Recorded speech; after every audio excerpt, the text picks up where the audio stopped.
প্রধান উপদেষ্টা ডক্টর মোহাম্মদ ইউনূস বলেছেন, ধর্ম ও মতের পার্থক্য থাকলেও রাষ্ট্র কোনো ধর্মকে আলাদা করে দেখতে পারবে না, বরং সব ধর্মের মানুষকে সমান মর্যাদা দিতে বাধ্য সরকার।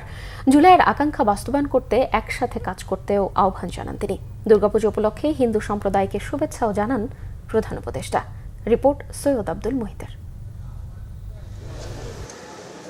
আসন্ন শারদীয় দুর্গাপূজার সময়ে জাতিসংঘ সাধারণ পরিষদের অধিবেশনে যোগ দিতে দেশের বাইরে অনুষ্ঠান সূচি থাকায় আগেভাগেই ঢাকেশ্বরী জাতীয় মন্দিরের প্রস্তুতি পরিদর্শন করেন প্রধান উপদেষ্টা ডক্টর মোহাম্মদ ইউনূস। পরে শুভেচ্ছা বিনিময় অনুষ্ঠানে তিনি বলেন, মানুষের ধর্ম ও মতের পার্থক্য থাকলেও সবাইকে নাগরিক অধিকারের বিষয়ে সোচ্চার হতে হবে।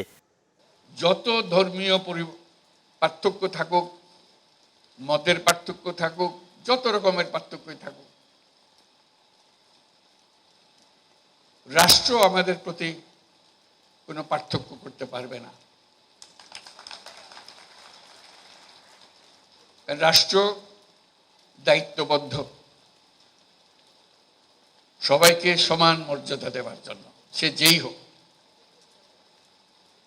সে যেই ধর্মে বিশ্বাস করুক, যেই মতবাদে বিশ্বাস করুক, তার ধন অসীম ধনের অধিকারী হোক অথবা নিঃস্ব হোক, রাষ্ট্রের কাছে সে একজন নাগরিক।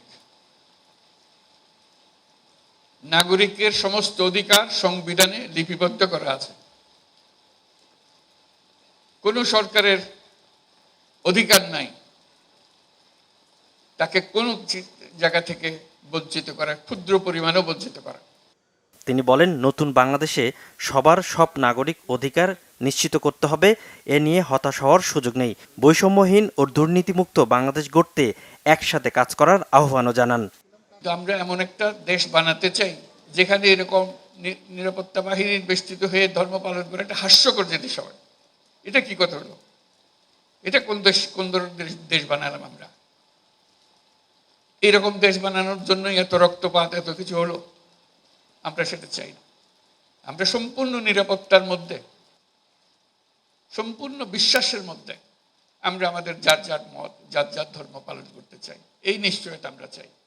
জুলাই গণঅভ্যুত্থানের মধ্য দিয়ে আমরা বৈষম্য, দুর্নীতিমুক্ত একটি সমৃদ্ধ দেশ গড়ার যে অগ্রযাত্রা শুরু করেছি, তার সফল বাস্তবায়ন করতে হলে ধর্ম, বর্ণ ভেদাভেদ ভুলে সকলকে একসঙ্গে কাজ করতে হবে। সব অশুভ, অন্যায়, অন্ধকারকে পরাজিত করে ঐক্য সম্প্রীতির জয় হবে, বাংলাদেশ এগিয়ে যাবে। আগামীতে এমন বাংলাদেশ বিনির্মাণ করা হবে যেখানে নিরাপত্তা নিয়ে উদ্বেগ থাকবে না বলেও জানান প্রধান উপদেষ্টা। সৈয়দ আব্দুল মুহিত, বাংলাভিশন, ঢাকা।